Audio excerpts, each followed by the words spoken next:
Hi Maithili. Hi. Hello.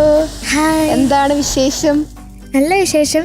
പിന്നെ ഇന്ന് എൻ്റെ വീട്ടിൽ നിന്ന് കുറച്ച് പേര് വന്നിട്ടുണ്ട്. ഞാൻ ഈ ടോപ്പ് സിംഗറിൽ നിൽക്കാൻ കാരണം എൻ്റെ രശ്മി ടീച്ചറാണ്. എന്നെ ചെറുപ്പം മുതലേ പാട്ട് പഠിപ്പിച്ച ടീച്ചറാണ്. എന്നെ അമ്മേനെയും പാട്ട് പഠിപ്പിച്ച ടീച്ചർ. രശ്മി ടീച്ചർ എവിടെ? ടീച്ചർ നമസ്കാരം. അമ്മയും പാട്ട് പഠിപ്പിച്ചിട്ടുണ്ടല്ലേ? രണ്ടുപേരും പഠിപ്പിച്ചിട്ടുണ്ട്. വളരെയധികം സന്തോഷം അല്ലേ, അങ്ങനെ ടീച്ചർ പാട്ട് പഠിപ്പിച്ച് നമ്മുടെ കുഞ്ഞ് ഇപ്പൊ ഇവിടെ ഒന്ന് നിൽക്കാണ്. ആ ഒരു പ്രകാശമായിട്ട് നമ്മുടെ കുഞ്ഞ് ഇങ്ങനെ നിൽക്കാണ് അല്ലേ. അതിന് ടീച്ചർ വലിയൊരു കാരണമാണ്, എനിക്കറിയാം. പിന്നെ എൻ്റെ കസിൻസ് വന്നിട്ടുണ്ട്. എൻ്റെ അമ്മയുടെ ചേച്ചിയുടെ മക്കളെ നേധിയും നമിതയും. ഹലോ. ഹായ്. പിന്നെ അത് രശ്മി ടീച്ചറിന്റെ ഹസ്ബൻഡും മകനും. ഹായ്. വളരെ സന്തോഷം എല്ലാവരും വന്നതിൽ കേട്ടോ. വെരി ബ്യൂട്ടിഫുൾ ഫാമിലി കേട്ടോ. യുവജനോത്സവം സിനിമ അല്ലേ? അത് ഏത് വർഷമായിരുന്നു?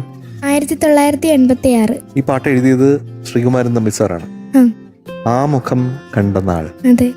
അധികം നമ്മൾ ഇതുപോലുള്ള വേദികളിൽ കേൾക്കാത്തൊരു പാട്ടാണ്. അതുകൊണ്ട് തന്നെ ആ song selection is very good കേട്ടോ. Thank you. പറയാണ്ടിരിക്കാൻ പറ്റുന്നില്ല. ഇത് പാടിയത് ആരൊക്കെയാണ്? ജാനകിയമ്മയും സതീഷ് ബാബു സാറും. സതീഷ് ബാബു സാറിനെ കുറിച്ച് എനിക്ക് പറയാനുണ്ട്. ഒരു ഗ്രേറ്റ് സിംഗറാണ് അദ്ദേഹം. മാത്രമല്ല അദ്ദേഹം പിന്നെ പിൽക്കാലത്ത് ഒരുപാട് പേരെ പഠിപ്പിച്ചിട്ടുണ്ട്. നമ്മുടെ ശ്രേയക്കുട്ടി ഉൾപ്പെടെ. എന്താ പറയാ, ശ്രേയക്കുട്ടി, ഹനൂനക്കുട്ടി. വളരെ യുണീക്ക് ആയിട്ടുള്ള ഒരു കലാകാരനാണ്. ഞാൻ റെസ്പെക്ട് ചെയ്യുന്ന ഒരാളാണ് സതീഷ് ചേട്ടൻ. അപ്പോൾ സതീഷ് ചേട്ടന് ഒരു വലിയൊരു നമസ്കാരം. നമസ്കാരം. Top singer. ഈ സമയത്ത് സതീഷ് ചേട്ടൻ്റെ മെല്ലെ നീ മെല്ലെ വരൂ, അങ്ങനെ പല പാട്ടുകളും സതീഷ് ചേട്ടൻ പാടിയിട്ടുണ്ട്. സതീഷ് ചേട്ടൻ പാടുന്ന ഒരു ഓണപ്പാട്ടിന് ഞാൻ പഴയ സമയത്ത് വിദ്യാധരൻ മാസ്റ്റർ മ്യൂസിക് ചെയ്ത് ഞാൻ ട്രാക്ക് പാടിയിട്ടുണ്ട്. അതൊക്കെ ഞാനിങ്ങനെ ഓർക്കാണ്. അതുപോലെ സതീഷ് ചേട്ടനും ചിത്രചേച്ചിയും കൂടെ പാടിയ ഗാനമേളയുടെ ഇടയിൽ എനിക്കൊരു പാട്ട് പാടാനായിട്ടുള്ള ഒരു അവസരം ഓണത്തിന്. കണ്ണീർ കായലിലേതോ, ആ പാട്ട് ഞാനും ചിത്രചേച്ചിയും കൂടെ പാടിയത് ഓർമ്മയുണ്ട്. അത് സെൻട്രൽ സ്റ്റേഡിയത്തിലാണ്. അപ്പൊ അങ്ങനെയാണ് സതീഷ് ചേട്ടനുമായിട്ടുള്ള ഇത്രയും വർഷത്തെ ബന്ധം. പിന്നെ ഇതിന് ഒരു പ്രത്യേക ഒരു രാഗം, അതായത് മറുകേലറ മറുകേലറ ഓ Raghava,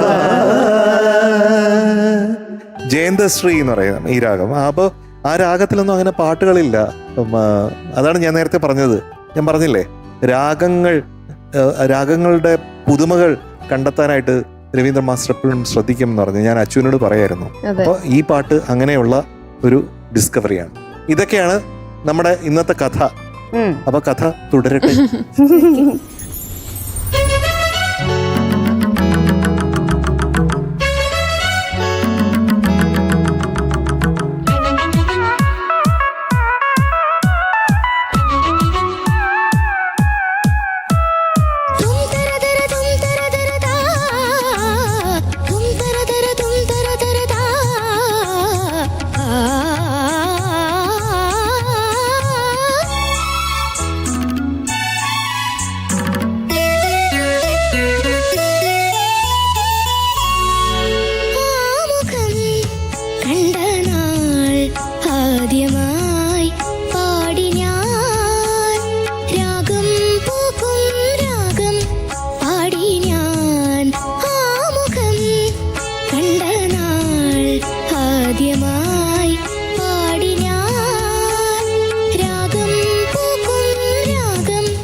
Hey, this Very is for good, you. very good.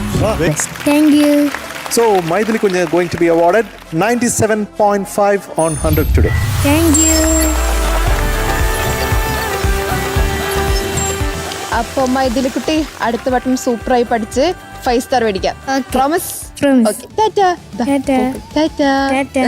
Good night. Good night.